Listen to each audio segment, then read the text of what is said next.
Hi guys, ఎలా ఉన్నారు? మరో ఇంట్రెస్టింగ్ వీడియోతో మళ్ళీ మీ ముందుకు వచ్చాను. ఈ వీడియో చివరి వరకు చూసి నచ్చితే ఒక లైక్ వేసుకోండి. ఓకే, ఇక వీడియో స్టార్ట్ చేద్దాం. రైతు లేని సేద్యం, విగ్రహం లేని నైవేద్యం ఒక్కటే అంటున్నారు మన ట్రేడ్ పండితులు. విషయం ఏంటంటే Gen Z NEET protest. NEET paper leak అయింది, 20 మంది విద్యార్థులు సూసైడ్ చేసుకున్నారు. ఇది చాలా సెన్సిటివ్ మ్యాటర్. తెలిసి జరిగినా తెలియక జరిగినా గవర్నమెంట్దే పూర్తి బాధ్యత. ఎంతో డబ్బు ఖర్చు పెట్టి ఎంతో శ్రమ కోర్చి రాత్రి పగలు అనే తేడా లేకుండా కష్టపడి చదివి ఎన్నో ఆశలతో నీట్ ఎగ్జామ్కి వెళ్తే పేపర్ లీక్ అయింది. వారి మానసిక స్థైర్యాన్ని ఆత్మవిశ్వాసాన్ని దెబ్బతీసింది అది.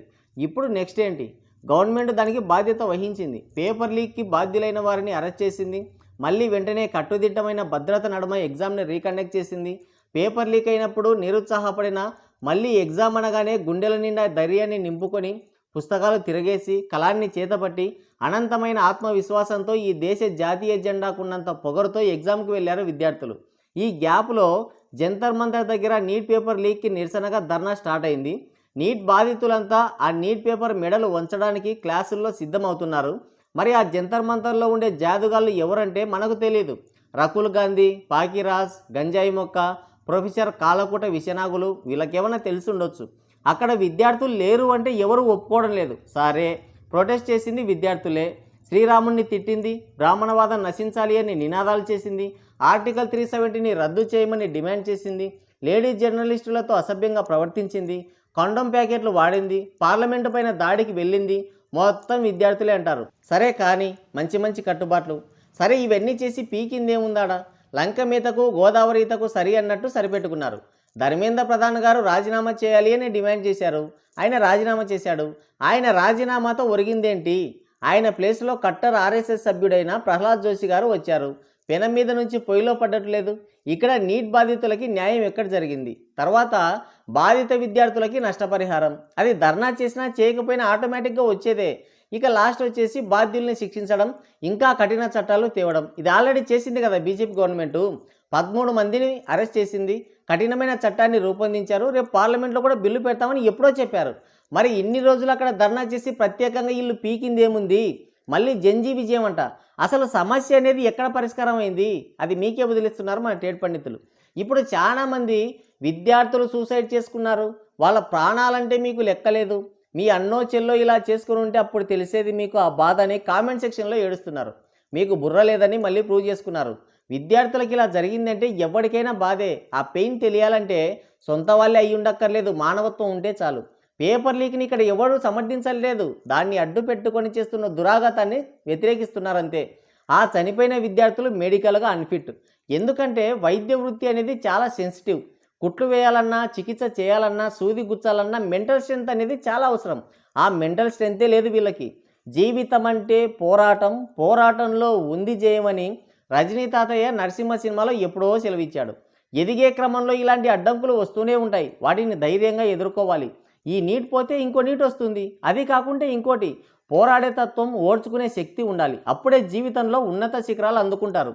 ఒకటి ఎగ్జామ్ అన్నా ప్రిపేర్ అవ్వాలి, లేదంటే గవర్నమెంట్ అన్నా ప్రశ్నించాలి, లేదంటే ఇవన్నీ మానేసి ఏదన్నా పని చేసుకోవాలి న్యాయంగా. కానీ ఇవి 2, 3 కాదని ఇంకో దారి చూసుకున్నారు.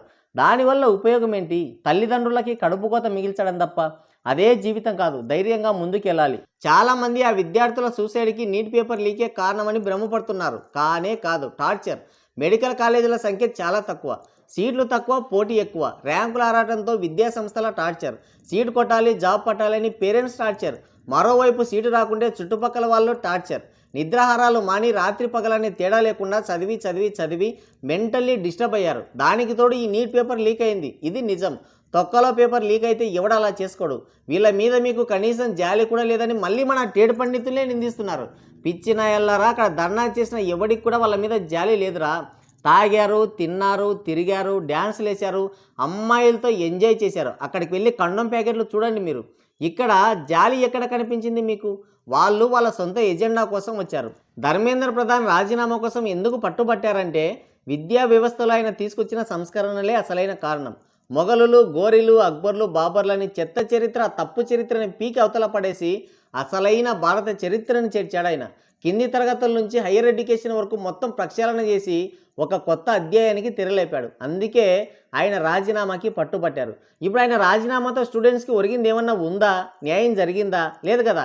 తర్వాత కేంద్రం ఎఫ్సిఆర్ఏ బిల్లు తెచ్చింది, ఫారెన్ కాంట్రిబ్యూషన్ రెగ్యులేషన్ యాక్ట్. అంటే విదేశాల నుంచి భారత్లో ఉన్న స్వచ్ఛంద సంస్థలకి, ఎన్జిఓలకి వచ్చే నిధులకి కరెక్ట్ లెక్క చెప్పాలి వాళ్ళు. లేదంటే వాడి బొక్కలో దొరిచి తర్వాత వాడినే బొక్కలో వేస్తారు.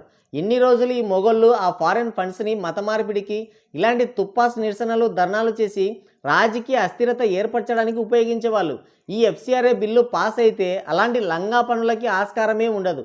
దాని మీద గవర్నమెంట్ పైన ఒత్తిడి తేవడానికి చేసిన ఒక ఫేక్ ధర్నా ఇది. పైకి నీట్ ధర్నా, కానీ లోపల ఇంకో ధర్నా ఇది. ఈ డిమాండ్స్ నెరవేరకుంటే మరో నేపాల్గా, మరో బంగ్లాగా మారుద్దామని పగటికలలు కన్నారు. బీజేపీ సైలెంట్గా రాడ్ పెట్టింది. పాపం అరవడానికి కూడా వీలు లేకుండా పోయింది. దాంతో ఏం పీకలేక ఏదో పీకామని గంభీరాలకు పోతూ సైలెంట్గా జారుకున్నారు అక్కడి నుంచి. కానీ వీళ్ళని నమ్మి అక్కడికి వెళ్ళిన వాళ్ళు, అక్కడికి వెళ్ళి రెచ్చిపోయిన వాళ్ళకి మాత్రం టన్నులు హోమ్ డెలివరీ చేసింది గవర్నమెంట్. ఫేస్ రికగ్నైజేషన్ యాప్ ద్వారా అందరినీ గుర్తించి ఇంటికి వెళ్ళి మరి భర్తం పట్టి జైల్లో నూకుతున్నారు. ఇది కరెక్టా అధ్యక్ష అని మీరు అడగొచ్చు. సీను గారు మీ నాన్నగారు బాగున్నారా అనేదానికి, సీను మీ అమ్మమ్మ కూడా బాగున్నాడా అనేదానికి చాలా తేడా ఉందిరా బ్లడీ ఫూల్ అని బాలయ్య బాబు గారు ఎప్పుడో సెలవిచ్చారు. కావాలంటే మీరు అఖండ సినిమా కూడా చూసుకోండి. దేనికైనా కొన్ని రూల్స్ అండ్ రెగ్యులేషన్స్ ఉంటాయి. ఆ రూల్స్ ఫాలో అయ్యి న్యాయంగా ధర్నాలు చేయొచ్చు, నిరసనలు చేయొచ్చు, మన హక్కుల్ని మనం కాపాడుకోవచ్చు. అలా కాదని లా అండ్ ఆర్డర్ని కంట్రోల్లోకి తీసుకుంటే ఇలాగే ఉంటుంది. చేసుకున్న వాళ్ళకి చేసుకున్నంత. ఇప్పుడు అందరూ వెళ్ళి ఆ జుక్కే గాంధీ అన్నా జుక్కండి, లేదంటే రకుల్ గాంధీ ఆకులన్నా పీకండి అని సవినయంగా సెలవిస్తున్నారు మన టేడ్ పండితులు. నిజాయితీగా చెప్పండి, ఈ ధర్నాలో నీట్ విద్యార్థులకి ఒరిగిందేంటి? దీనికి మీరేమంటారు? కింద కామెంట్ చేయండి. సో గైస్, ఇది వీడియో. మరో ఇంట్రెస్టింగ్ వీడియోతో మళ్ళీ కలుద్దాం. Thank you, take care, bye bye.